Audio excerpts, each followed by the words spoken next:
So I'm always really interested in the core of kind of my research interest lies around what audiences matter to the television industry and how that shapes how television gets produced and packaged, like in American media.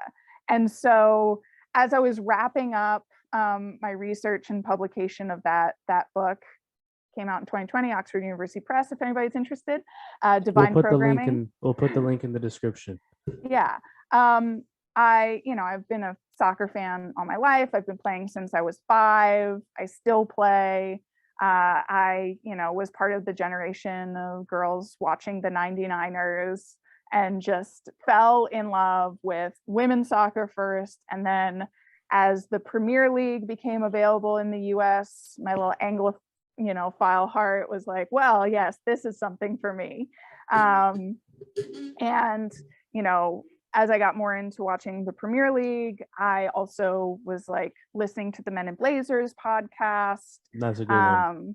Is great. And then following them from, like their little shows that they did at the Rio World Cup, transitioning to getting a TV show on NBC Sports.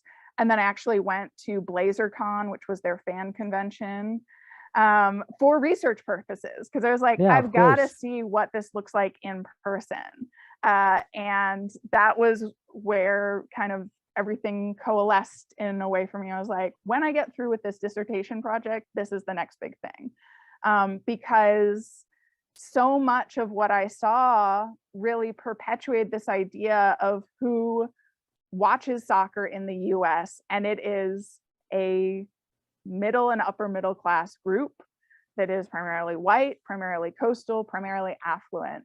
Like there was a, upscale tweed suit and tailoring output at BlazerCon. They brought in 2 of the starters, like Dex McCarthy and I can't remember who else, to come and play FIFA video games with attendees for an hour. I was just like, the amount of money, and it was a $300 pass for a day and a half essentially of content in Greenpoint in Brooklyn, which was a very expensive place to be. It was like I walked for a mile to try and find something for lunch under like $10. And it was just such a fascinating exploration of what this fandom that could afford to go to this kind of event looked like.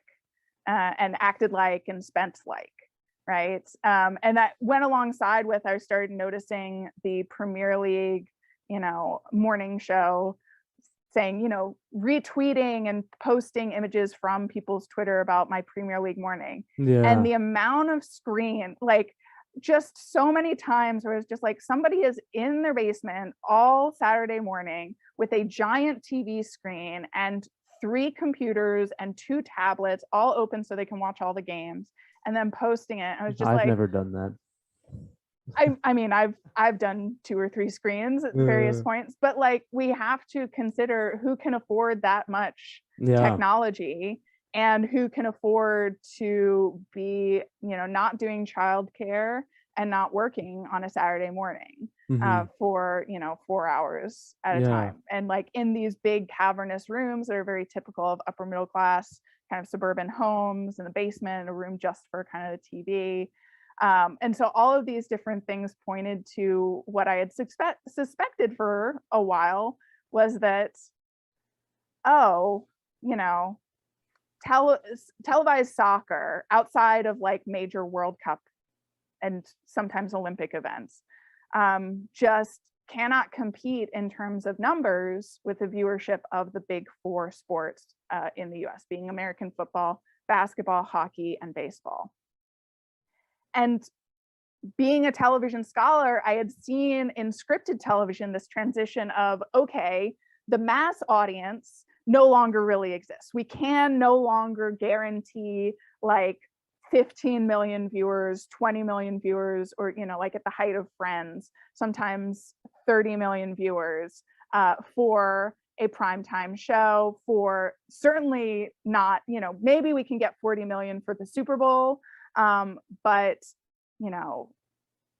scripted TV was the story of the 90s into the 2000 teens was the turn from a primary focus on the mass audience, getting as many viewers as possible, to a kind of much more focused attention to a coalition of upscale audiences that they could upsell advertisers for. So advertisers would pay a premium for the types of audiences they thought had more spending money, which would counter to low numbers, right? So like Mad Men in the aughts is a prime example, like barely ever cracked 1 million viewers live, but because those viewers could be demographically shown to be upscale, educated coastal elites, they're like, oh, well, Mercedes or BMW will pay a premium for less quantity viewers, higher quality viewers.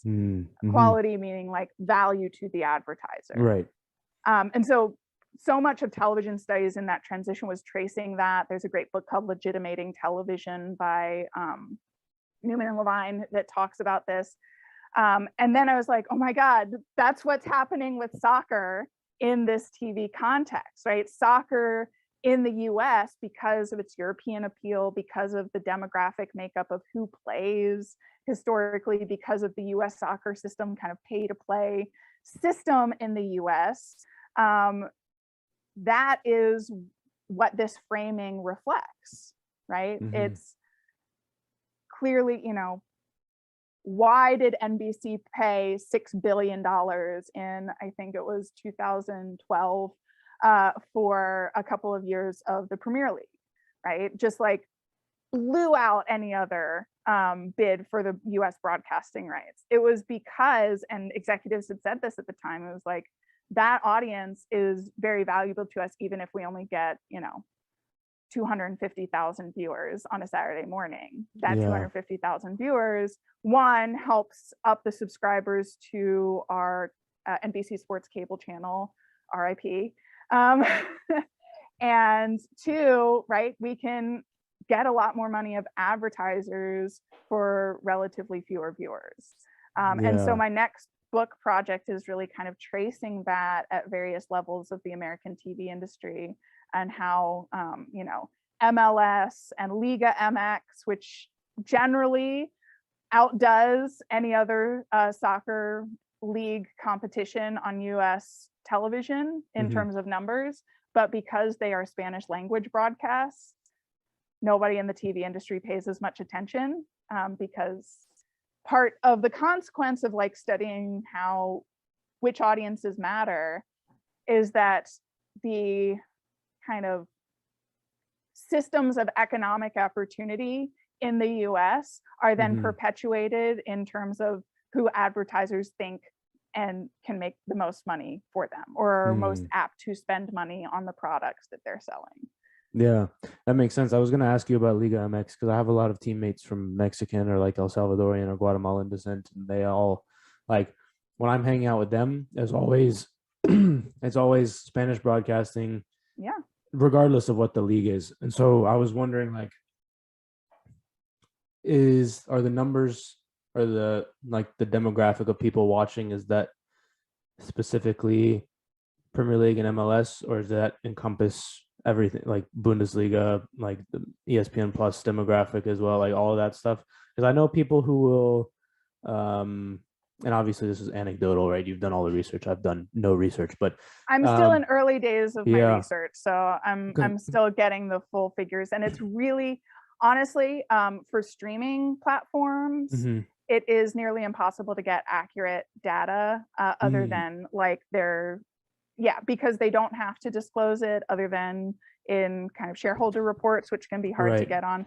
And there is no outside company that is kind of one company providing detailed ratings demographics. Like Nielsen has an approach to doing some streaming kind of ratings data of how many people are watching or whatever, but they don't have full access. And all of these companies that do streaming are mostly kind of they will only reveal that to advertisers in all kind of closed session things because they want, and the only data they'll release is stuff that makes them look good.